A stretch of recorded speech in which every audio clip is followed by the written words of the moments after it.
It was the kind of hour when the hospital feels hollowed out 2:19, fluorescence humming, the coffee in the pot more tar than drink. I was halfway through a chart when the overhead crackled. Trauma team to Bay 2, ETA 3 minutes. The paramedic radio bled through on speaker. Male, 30s, MVC, hypotensive en route, possible abdominal bleed. I snapped on gloves. Hannah dragged the ultrasound to the foot of the bed. Luis checked the vent. The curtain rings rattled as Amal pulled them wide, and the emptiness of Bay 2 filled with oxygen hiss and the antiseptic sting of chlorhexidine. We rehearsed without words monitor leads 2 large-bore IVs. The gurney hit the threshold like a battering ram. 35 unrestrained T-bone driver side, the medic rattled, pushing him under the lights. SBP in the 70s, Tachi at 130, GCS13. Abdomen rigid, pupils equal, possible seatbelt sign. Blood had dried in a jagged line along his jaw, like someone had traced a riverbed and left it there to crack. "Sir, can you tell me your name?" I leaned in close. His lids fluttered. The room shrank to his breath, hot and ragged against my wrist. He smelled like cold air and coolant. "Open your eyes." He did. For a second, his gaze went through me, past me. Then it locked on my face as if he'd been looking for it. A tremor traveled his lips. He mouthed a word I didn't catch over the beeping. I bent closer. "Mara," he whispered. The name stopped my hands. The tape peeled halfway from the 4, but hung there, a limp flag. "What did you say?" My voice came out smaller than I meant. "Mara," he repeated, softer. "Your sister." Hannah's eyes flicked up at me, quick as a metronome tick, then back to the drip. I swallowed the sudden dryness in my mouth. "Fast exam," I said, and slid the probe across his abdomen. Black pooled where there should have been gray-free fluid, waving back at me from Morrison's pouch. "Positive RUQ. Call CT, but tell them we may not make it." His fingers found my sleeve, weak but deliberate. I tried to pull away gently and failed. "You were 17, he said, breath catching. "Back road off County 6. Left shoulder soft. You parked too close to the ditch." The room tilted. The ultrasound image smudged. For a second, I saw the sweep of a ravine instead of an organ. Amal read out vitals. Pressure 68 over palp, heart rate 142, and I couldn't hear her. "No one knows that," I said. It wasn't a question. He blinked, slow. The whites of his eyes were filmy with pain. Window wouldn't roll down. "You kicked it with your right heel," he whispered. "Blue shoelaces. You kept the broken lace in your pocket all night." "Cricoid," I said to no one, to everyone. Luis was already there. The mask fogged with each breath we pushed into him. The edges of my vision fizzed like static. The back road, the ditch. The smell antifreeze and damp leaves, and a sweet something that only ever exists around new broken things. What else? The question left me before I could catch it. He closed his eyes, and for a second, I thought we had lost him. Then they snapped open, as if he remembered an appointment he could not miss. "The watch," he said. Face cracked.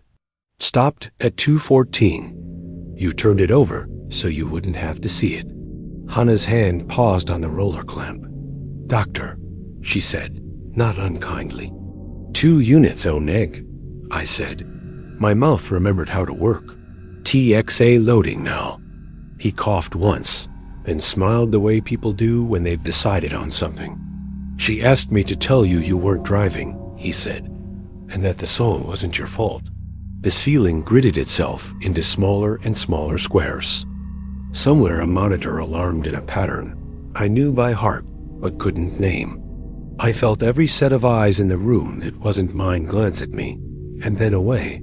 "What's his name?" Amal asked the medic, too brightly. "Wallets in pieces," he said. "No ID." The patient's grip on my sleeve tightened, surprising, a last coil of strength. "She said you left the flashlight on the gravel, and the beam pointed at the trees," he whispered. "And that when the wind moved the branches, it looked like someone waving you in. You thought it was a sign." I could hear my own pulse now, a tempo overlaid on the flat mechanical one. "Push the second unit," I said, and Hannah did. The sack squeezed down in her palm like a heart. He swallowed. The movement dragged over a bed of glass in his throat. "There's something you missed," he said. "Under the passenger seat. It's still there." "What?" I asked, but his eyes had slipped past me again, fixing on a point near the ceiling that none of us could see. The hiss grew louder. The lights felt farther away. "Bring a magnet," he said, barely audible. It rolled. His lids drifted. The line on the monitor stuttered. Luis leaned in. "He's going." "Stay with me," I said, "because that's what we say." I pressed my palm against the wound that mattered less than the words. Blood warmed my glove. He blinked once, like a confession. Then he turned his face toward my ear, and in a breath that didn't belong to this room, this body, this year, he told me something about that night I had never told anyone. The monitor screamed. The room moved at once, practiced, precise, bodies converging. I did what I have always done, counted compressions, called doses, rode the protocol like a lifeline. But my hands shook, and in the backwash of the code, my sister's name kept ringing off the tile like a dropped instrument that wouldn't stop spinning. The code ended the way so many do: flatline, silence, and the slow withdrawal of hands. Amal checked the clock. Louise set the syringe tray aside with a sigh.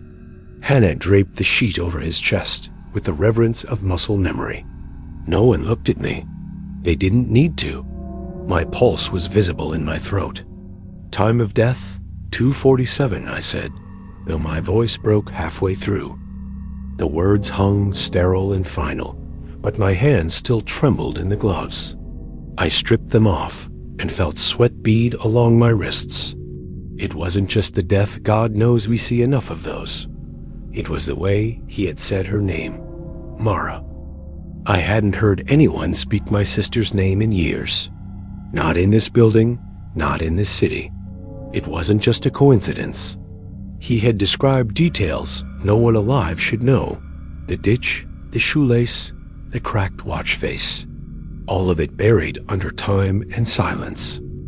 Hannah caught me at the sink as I scrubbed my hands longer than necessary. "Rough one," she offered, soft, as though testing a step on thin ice. "Yeah." The word was a rock in my mouth. "You okay?" I nodded too fast. "Fine." But I wasn't fine. The edges of the room had started to bend, like heat rising off asphalt. I could almost hear the distant whine of that night, the crickets, the rasp of broken glass under tires. I went back to the chart, forcing the pen to steady. Male, mid-30s, unidentified. MVC, resus unsuccessful. My handwriting leaned too far, right, like it was trying to outrun me. When the body was wheeled down to the morgue, I felt the pull to follow. Not protocol, not duty, something else. A magnet, he had said. Something under the passenger seat. Rolled. I told myself I wouldn't go. I told myself it was just the adrenaline crash, the exhaustion of night shift. But when I found my feet moving toward the basement corridor, I didn't stop them. The morgue was colder than usual. The air always carried the metallic tang of refrigeration, but that night it smelled sharper, almost electrical. The attendant nodded at me, distracted with paperwork.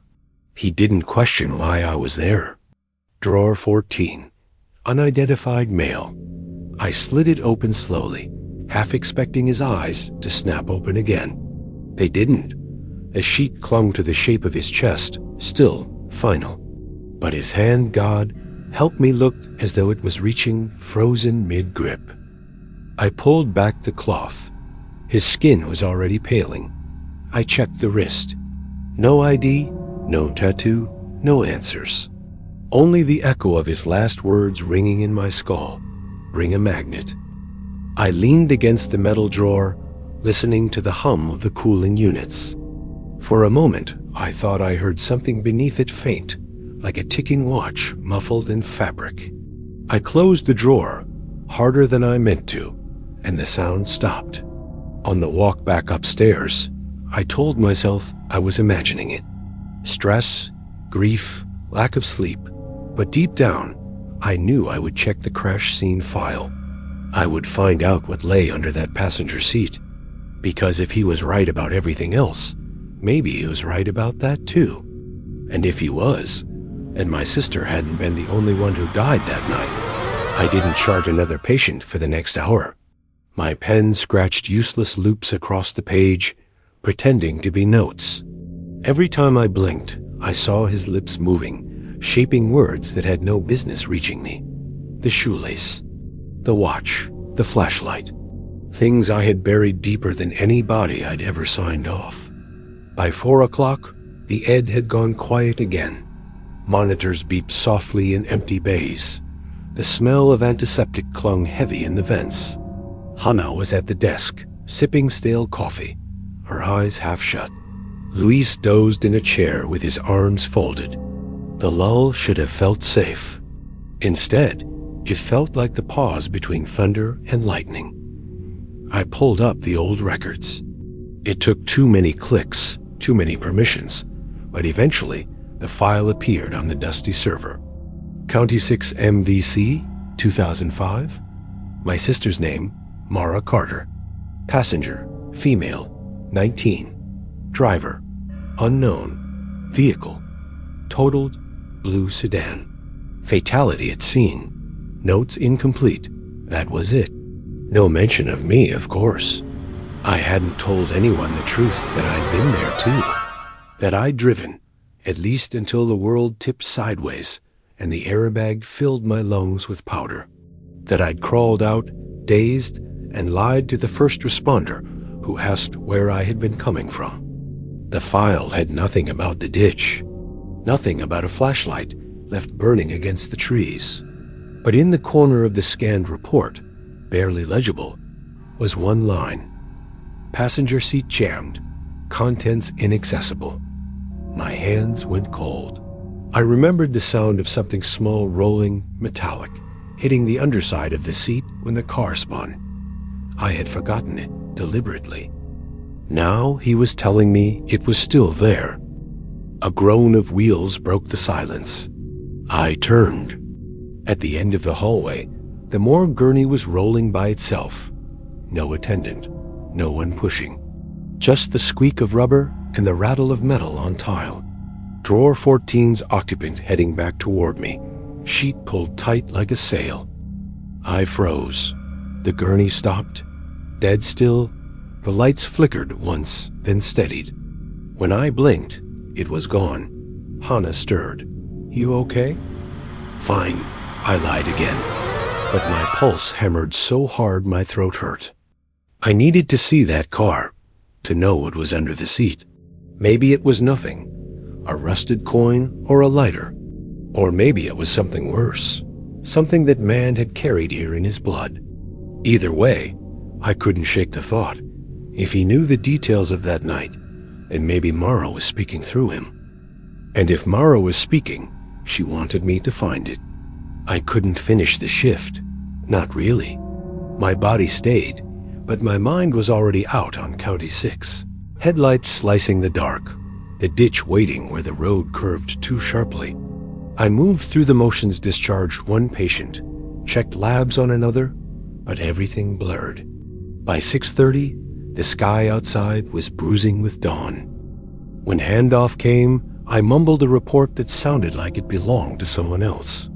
Hannah gave me a worried look, but didn't press.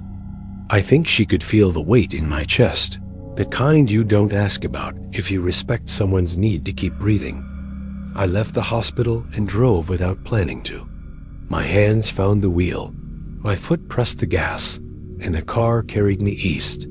Traffic was thin, the world just waiting. I told myself I would only look, nothing more. County 6 looked smaller than I remembered. The trees had grown thick, leaning over the asphalt like sentries. The ditch was still there, carved deep, damp with weeds. I slowed as I reached the bend. My pulse quickened, my body remembering before my mind did. The guardrail was new, but I could still see the scar in the dirt where the sedan had gone down. Grass bent differently there, like it still hadn't forgiven the impact. I parked, left the engine running, and stood by the shoulder. For a long time, I couldn't move. The air smelled of earth and wet leaves, but under it all was the phantom tongue of coolant and smoke, memory pressing down until my knees threatened to buckle. Finally, I climbed down into the ditch. My shoes sank into the mud. Branches clawed at my coat. I crouched where the car had rested, closing my eyes. For a moment, I heard it all again. The crunch, the scream, the silence that followed. I almost left. Almost convinced myself this was madness. But then I saw it. A shard of blue paint clinging to a stone, weathered but unmistakable. The car had been here. My car. I dropped to my knees, searching the soil with bare hands. Mud packed under my nails, cold and sticky. I felt ridiculous until my fingers brushed metal. Something small, smooth, cylindrical. I tugged. It didn't move. It was wedged deep under a root. My chest tightened. A coin? A lighter? Or the thing he told me about? I pulled harder. The root snapped. The object came free, clinking against stone. It was a key. Rusted, bent, but clearly a car key. Not mine. The teeth were wrong, the bow a shape I didn't recognize. I sat back hard, dirt streaking my coat, the key biting my palm. My breath caught, because if this wasn't from my car, whose was it? And why had he told me to find it? The key felt heavier than it should have rusted. Yes, but more than that. As if the weight of memory had condensed into metal. I turned it in my hand, wiping mud away, searching for markings. No make or logo. Just the rough outline of a standard ignition key. Teeth jagged, one edge bent inward like it had been forced. I shouldn't have been there. That thought pressed on me harder than the damp earth beneath my knees. I was trespassing on a place I'd promised myself never to return. My chest tightened as I slipped the key into my pocket, half afraid it would burn through the fabric. I stood and scanned the ditch. Nothing else. No glint of metal, no hidden relics, just the scarred earth where my car had died and Mara had with it. But the key didn't belong here. Not to me. Not to her. Back in the car, I sat gripping the wheel, my hands shaking. I considered throwing the key out the window, letting it sink into the weeds forever. But my fingers wouldn't release it.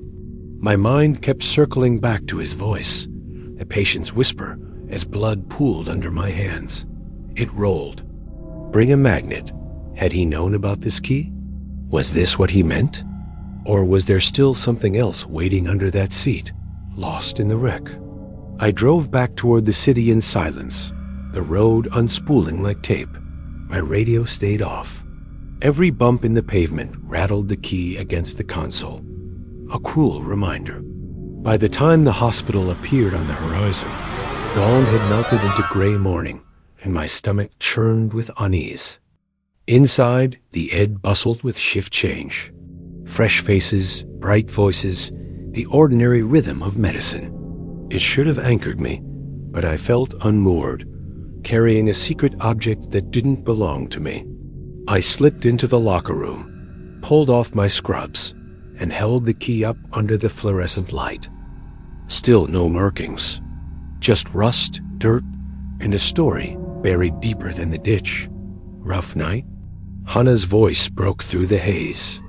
She leaned in the doorway, coffee in hand, studying me with quiet concern. I forced a smile. Yeah, nothing unusual. But she lingered, her gaze flicking to the key in my hand. What's that? I closed my fist before she could see it properly. Nothing. Just something I found. Her brow furrowed, but she let it go. Try to sleep, okay? You look wrecked. Sleep. The idea felt impossible. When I finally lay down hours later, the key rested on my nightstand, glinting in the dim light. I closed my eyes, but instead of sleep came Mara's face-pale, wide-eyed, caught in the split second before everything ended. And behind her, a man's voice I couldn't place, whispering words I didn't yet understand. The key pulsed in the dark, as if waiting. I didn't dream that day. I dropped into a shallow, uneasy half-sleep where sounds carried too clearly: the rumble of trucks on the street, the hum of my refrigerator, the faint tick of the clock. Yet beneath it all, I swore I could hear a sharper rhythm, irregular, metallic. The key. When I opened my eyes, the afternoon sun had bled into gold through the blinds. I rolled onto my side. The key was gone. My heart stuttered. I sat up fast, knocking over the glass of water on my nightstand. The surface was bare, no rusted teeth, no bent bow, nothing. I tore through the sheets, checked the floor, the gaps between bed frame and wall. Nothing. I stood there, chest hammering, when the phone rang. The hospital. A voice I didn't recognize. Dr. Carter? You're needed down here. Morgue. Now. The walk back felt unreal, like my shoes weren't quite touching the pavement. The air tasted of rain, though the sky was dry. When I pushed through the hospital's heavy basement door, a chill ran straight through me. The morgue attendant waited by the drawers, pale and jumpy. He nodded toward one pulled halfway open. Drawer 14. Security check, he muttered, though his voice shook. Something odd. I stepped forward. The body lay still beneath the sheet, but tucked neatly into the fold by his hand was the key. I froze. It was the same one, the same bend, the same rust. Sitting there like it had never left, my throat closed. Who put this here? The attendant blinked. Wasn't me. I thought you had. I reached out, but my fingers trembled before touching the metal. The man's hand beneath the sheet was curled, as if he'd been holding it until the moment I arrived. The attendant stepped back, muttering something about needing air. I stayed alone, staring down at the impossible. When I finally picked it up, the key was warm, not from the morgue air. Warm, like it had been clutched in a living palm. The fluorescent light flickered once, humming louder, and I swear, just as I turned to leave, I heard him whisper again, faint and cracked, from under the sheet. Passenger side. I staggered back from the drawer, the key clutched in my fist so tightly, its jagged teeth bit into my skin. The morgue lights buzzed overhead, casting a sickly pallor over everything. I wanted to tell myself I hadn't heard it, that the whisper was my imagination, a trick of exhaustion, but the sound still echoed in my ear, thin and deliberate, passenger side. I forced myself to breathe. One step, another. Out of the morgue, into the hallway where the air smelled less like chemicals and more like dust. My pulse slowed, but only barely. I should have walked away, thrown the key down the nearest drain, filed the memory under stress-induced hallucinations, and gone home. But instead, I found myself heading not to the exit, but to the archives. The crash file had been incomplete. Maybe there was more photos, notes never uploaded, something the digital record didn't show. The archive room was always deserted, rows of gray boxes stacked like forgotten headstones. The fluorescent hum followed me in. It took nearly half an hour, but I found the carton labeled County 6, 2005. My hands shook as I pried it open. Inside, photographs sealed in cloudy sleeves, incident logs on yellowing paper, a torn police report. I spread them across the table. The photos were grainy, but the wreckage was unmistakable twisted steel, shattered glass, the sedan lying on its side like a carcass. One image caught my breath, the passenger door. Jammed inward, metal warped, the window shattered. Pinned in the corner of that photo was something faint, almost obscured by mud. A glint of metal beneath the seat, barely visible. My stomach tightened. It was there. Even in 2005, someone had captured it. But no one had written it down. No inventory, no recovered item. Just an overlooked detail in a forgotten file. My hand went to the key in my pocket. Warm again. I pulled it out, laid it beside the photo. Same size, same color. The jagged bend even caught the light in the same way. I whispered to the empty room. This wasn't mirage. The silence that followed was too deep, as though the building itself was listening. A sudden crash echoed down the hall. Papers slid from the table as I jolted. I darted out of the archive, heart hammering.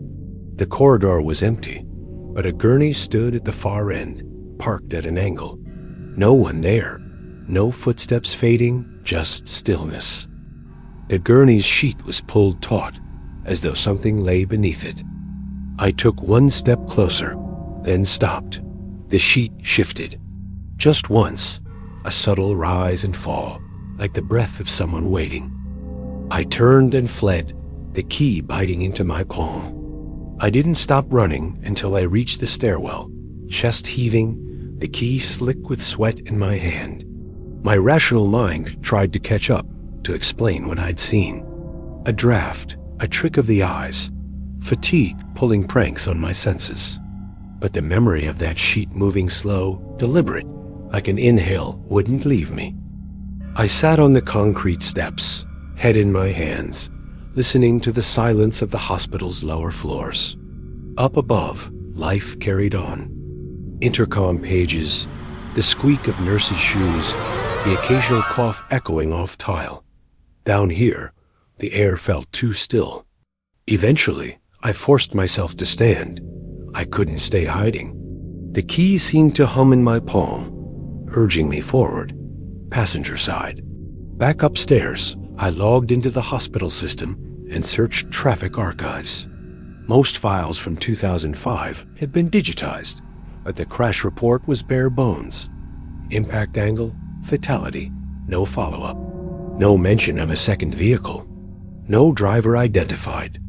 If this key belonged to another car, no one had ever filed it. I should have stopped there, but something compelled me. I picked up the phone, called the county records office. My voice sounded detached, rehearsed. Dr. Emily Carter. I need access to the physical crash vehicle from County 6, 2005. Case reference 512A. The man on the line paused. That wreck? Thought it was scrapped years ago. My heart sank. Scrapped? Most of it, yeah. But some evidence vehicles get stored. Yard out by Miller's Creek could still be there. You'll need clearance. I thanked him and hung up, though my hand trembled so badly I nearly dropped the phone. Miller's Creek was less than an hour away. The thought of seeing that twisted metal again turned my stomach, but I knew I was going. Before I left, I checked on drawer 14 again. Foolish maybe, but I had to see. The morgue attendant avoided my eyes when I walked in. He muttered something about faulty refrigeration and busied himself with paperwork. I pulled the drawer open. The man lay still, sheet drawn up to his chin. His face was pale, eyes closed. Normal. But his right hand, was curled again, fingers clenched as though gripping something invisible. I whispered, "What do you want from me?" The hum of the cooling units filled the silence. Then faintly, his lips parted.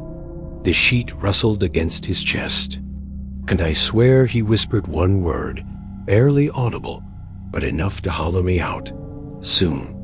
By the time my shift ended, the word soon clung to me like a second skin. Every hallway I walked down felt narrower, Every door I pushed open too heavy. I signed out, mumbled a half-hearted goodbye to Hannah, and stepped into the crisp morning air. The drive to Miller's Creek blurred. Asphalt unspooled beneath my wheels, trees lining the highway like a tunnel. The key sat in the cup holder, vibrating faintly against the plastic every time the car hit a bump. I kept glancing at it as if it might move on its own. The salvage yard looked deserted. A chain-link fence, barbed wire fraying, rows of rusted vehicles half-eaten by weeds. The air smelled of oil and wet dirt. A guard in a navy jacket checked my clearance papers, shrugged, and waved me through. "Far back," he muttered. "Marked storage." I walked alone, my boots crunching gravel. Rows of skeletal cars loomed on either side, windows shattered, doors hanging loose.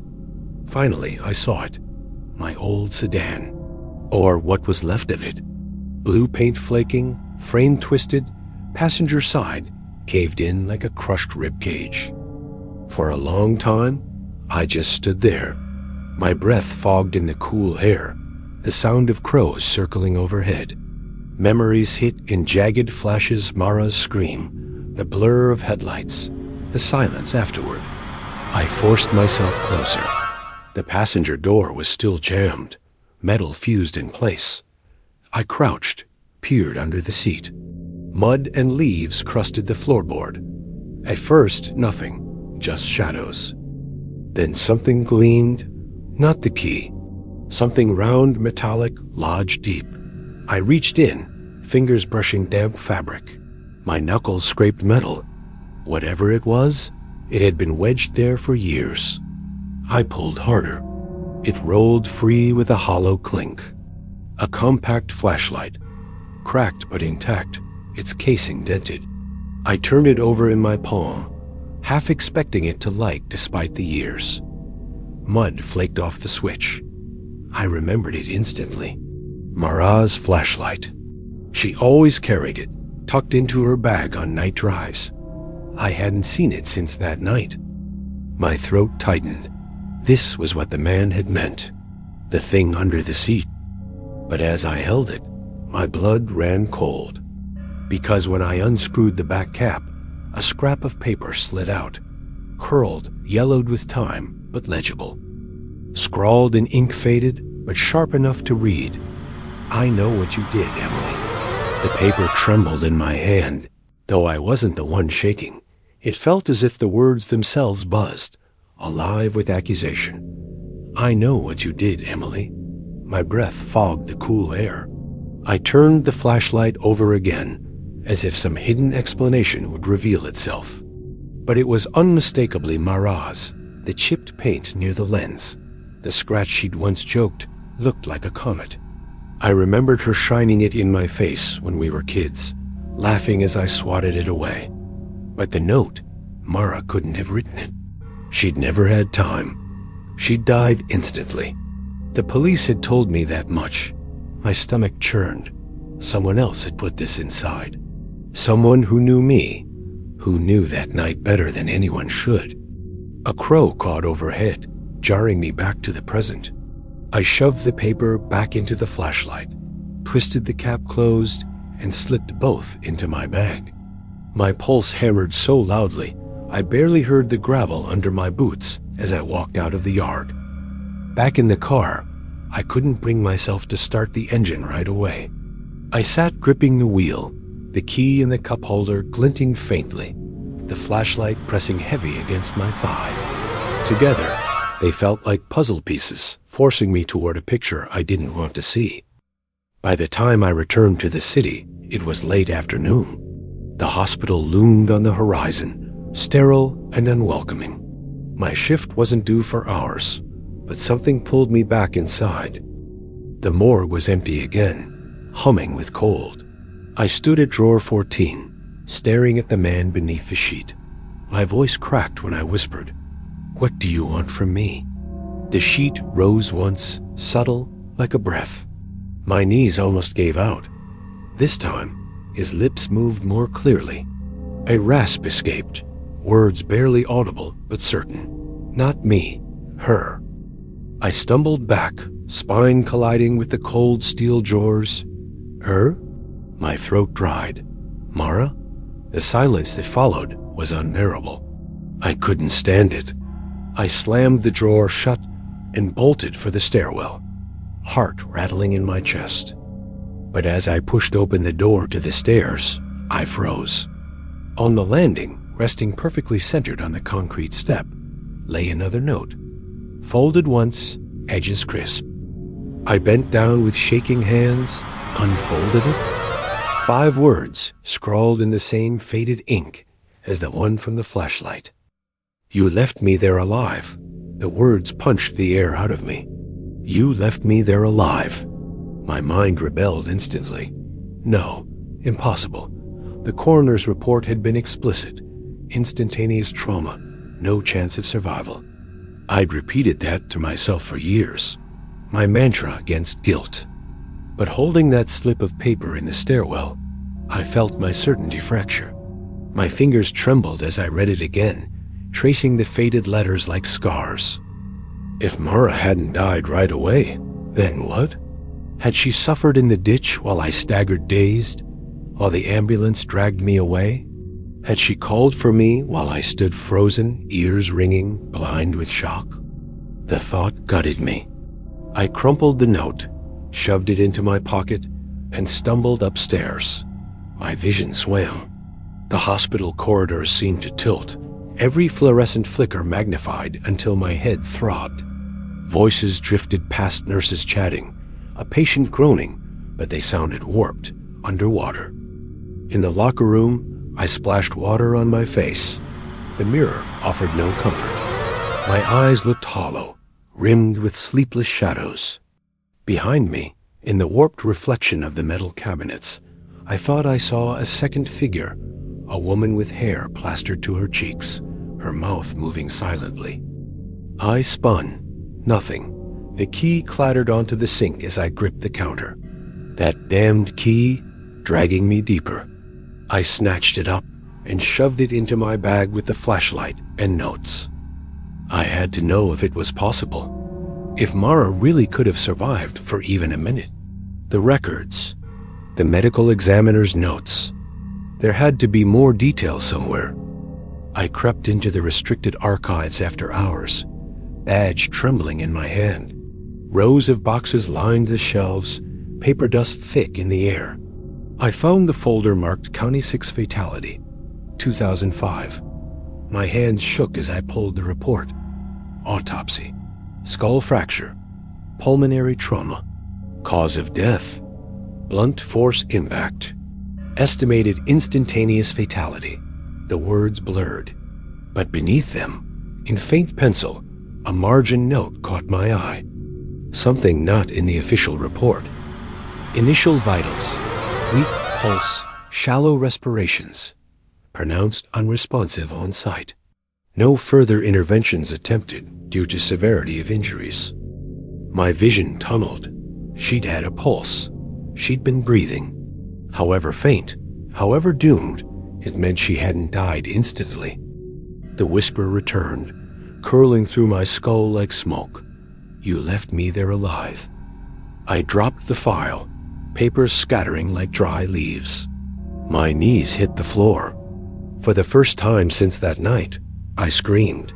The scream echoed off the archive walls, startling even me. I clamped a hand over my mouth, chest heaving. The folder lay open, pages splayed like an accusation across the cold tile. Weak pulse. Shallow respirations. I read it again and again until the words seared into me like a brand. Mara hadn't died instantly. She had been there broken, fading, but alive. And I had left her. I staggered to my feet, gathered the scattered reports with shaking hands, and shoved them back into the box. My mind clawed for excuses. Shock, confusion, the paramedics pulling me away, the chaos of the crash site. But every defense crumbled under the weight of that single truth. When I stepped out into the corridor, the lights overhead flickered violently. For a moment, the hallway plunged into darkness, then stuttered back. In that heartbeat of shadow, I swore I saw Mara at the far end, hair matted with blood, one arm hanging at an unnatural angle, her eyes hollow. When the light snapped on, she was gone. Only the echo of my own ragged breath remained. I stumbled back to my apartment, clutching the flashlight and the notes like cursed relics. I locked the door, drew the curtains, and sat in the dark. The key glinted faintly on the table, the bent tooth catching what little light there was. Sleep didn't come. Every time I closed my eyes, I saw her face the way her lips might have formed my name, the desperation I hadn't heard. Guilt gnawed through me, until I thought my ribs might crack under its weight. At some point near dawn, I heard a sound, faint, deliberate, not from outside inside. Footsteps, slow, dragging, moving across my living room floor. I held my breath, every muscle rigid. The steps stopped. Silence pressed in, thick and suffocating. Then, a whisper near my ear, so close the hair on my neck stood on end. "You heard me, you left." I spun, heart hammering, but the room was empty. My lamp flickered once and died, leaving me in shadow. The key slid from the table, clattering to the floor, though nothing had touched it. I didn't pick it up. Instead, I curled on the couch, clutching Mara's flashlight to my chest, shaking until morning light seeped weakly through the curtains. But even in daylight, I knew it was no longer just guilt. Something else had crossed over. Something that wasn't going to let me go. The morning light should have comforted me, but it didn't. It only made the shadows in my apartment sharper, more defined. Every object seemed wrong, the coat rack like a hunched figure, the kitchen chair angled, as though someone had just stood from it.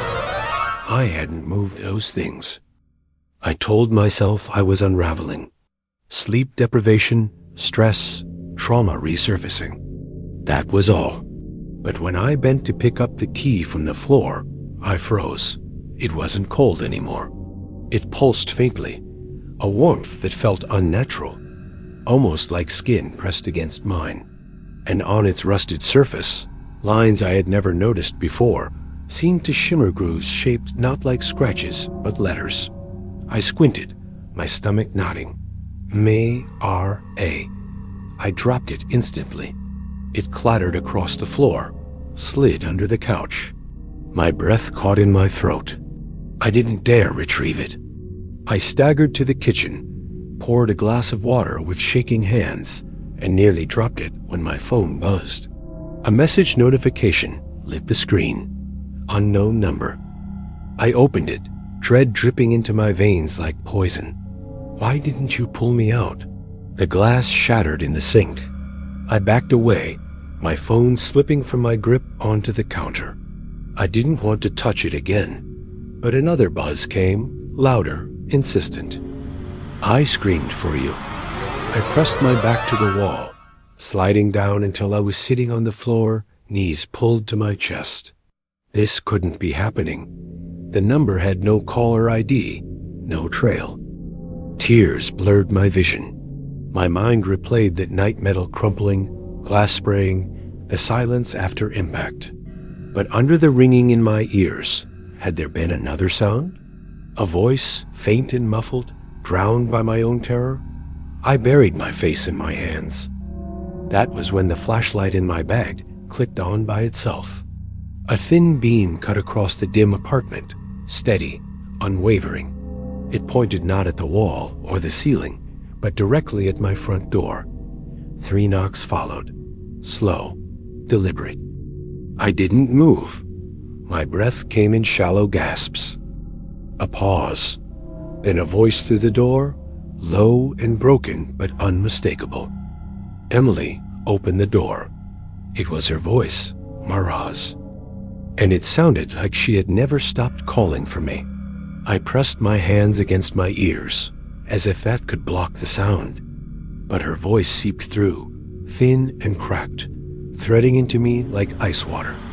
Emily, open the door. I shook my head. No, I whispered to the empty room. You're not real. You can't be real.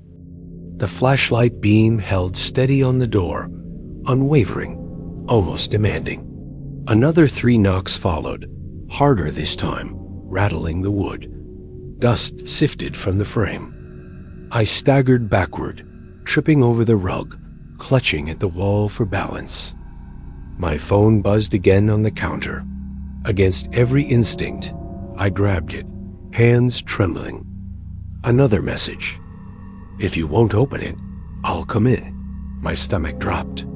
I darted for the door, turned the deadbolt, and pressed all my weight against it, as though my body could hold back what lingered on the other side. The knocking stopped. Silence pressed in, thick and merciless. Then, slowly, I heard the scrape of metal, a key sliding into the lock. My blood ran cold. The bolt trembled beneath me, straining, fighting against my grip. "No!" I cried out, shoving harder. "You can't. This isn't—" With a metallic snap, the deadbolt turned. The door inched inward. A rush of cold air swept through, carrying with it the unmistakable scent of damp earth and gasoline, the smell of that night. The crash. I stumbled back, heart clawing at my ribs. The door creaked open halfway.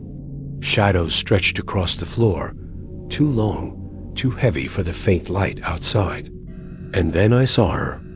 Mara, or what was left of her.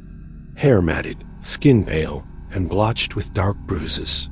Her arm bent at an impossible angle. Her eyes, cloudy but alive, locked on mine. "You left me," she rasped, voice both whisper and scream. My knees buckled. I tried, I couldn't. She stepped forward. The flashlight beam swung wildly, catching her face in fractured light. Her lips peeled back, not in a smile, but in something jagged, wrong. "You heard me," she hissed. "You left me there." The key fell from her broken fingers and landed on the floor between us with a metallic clang. It was mine, the same bent, rusted key I had found, the one I'd carried, the one etched with her name. But now there were 2. The second key, the one I had hidden under the couch, slid out on its own, dragged by nothing, and clinked against the first. Together, they hummed. And in that vibration, I felt something vast and terrible open between us. The 2 keys vibrated against each other, the hum deepening until it felt like the whole apartment trembled with it. My teeth buzzed, my vision blurred. The air thickened, as if the room itself was collapsing inward. Mara stood framed in the half-open doorway, her broken body outlined in the sickly glow of the flashlight beam. Her cloudy eyes didn't blink. She raised her twisted arms slowly, pointing at the keys now rattling on the floor. "Unlock it," she whispered. My throat closed. "Unlock what?" Her head tilted at an unnatural angle, vertebrae straining, her mouth curving into something that wasn't a smile. "The night you left me." I shook my head violently. "No, that night is gone. It's over." The keys spun in unison, their edges scraping sparks against each other. The apartment grew darker, the walls stretching long and hollow. Behind Mara, the hallway no longer looked like the corridor of my building. It shimmered, bent, reshaped itself into asphalt slick with rain. Shattered glass glittered like stars across the ground. The crash site. I stumbled back, heart slamming against my ribs. My living room floor split open with a shriek of metal, exposing wet pavement below, glowing faint red with hazard lights that weren't really there. The smell of smoke and gasoline flooded my lungs. Mara's voice came again, stronger, overlapping itself like a chorus of echoes. "Unlock it." Against every ounce of will, I bent and picked up the keys. They were blisteringly hot, searing my palms, but I couldn't drop them. My body moved without me. I staggered toward the fracture in the floor, the crash scene yawning wide beneath. "No," I gasped, tears burning my eyes. "Please, I didn't mean to." But when I looked up, Mara was closer, her face inches from mine. Her skin smelled of wet soil, her lips cracked and bleeding. She whispered, almost tenderly, "You'll mean it now." I jammed the keys together, and they locked with a sharp click. The world collapsed. For one suspended heartbeat, I was both in my apartment and kneeling on the wet asphalt of 2005. The sound of sirens filled the air, distant but growing. Mara lay beside me, her chest rising faintly, her lips moving. I heard it this time, my name, and I turned away. The ground swallowed me whole. The world slammed back into silence. My apartment, dim and suffocating, sealed itself around me again. The keys lay fused in my palm, molten hot yet solid, their teeth bent into a shape that no lock could ever accept. My skin blistered, but I couldn't let go. Across the room, Mara lingered. Not fully solid, not fully gone caught between. Her eyes glowed faintly now, not with life, but with a clarity that cut deeper than any accusation. "You heard me," she said again. The words were softer this time, almost mournful. "And you left?" Tears blurred my vision. "I was broken too," I whispered, choking on the admission. "I was so scared. I thought you were gone." But the excuses died in my throat. Mara's shape flickered, every breath of hers folding in on itself, like a candle flame smothered by wind. Yet her presence filled the room, pressing down on me, pinning me with the weight of what I had done. The flashlight in my bag clicked on one last time. Its beam swung across the wall, steady and deliberate, until it stopped on my bathroom door. I knew without being told I was meant to follow. Shaking, I stumbled forward, the fused keys burning in my hand. I pushed the door open. Inside, the mirror over the sink no longer reflected me. Instead, it showed the wreckage. Rain-slicked pavement, shattered glass, Mara sprawled in the ditch. Her lips moved soundlessly in the reflection, begging, pleading. And then, as I watched, her head turned her reflection, locking eyes with mine. "You don't get to walk away," she said, and this time her voice came not just from the mirror, not just from the walls, but from inside my skull. The keys cracked down the middle with a metallic scream. My lights flickered and died. Darkness swallowed the apartment. In that blackness, her whisper slid around me like a noose tightening. "We'll finish it together." The last thing I felt was her cold hand clasping mine, dragging me back toward the night I had tried so hard to bury. And then, nothing.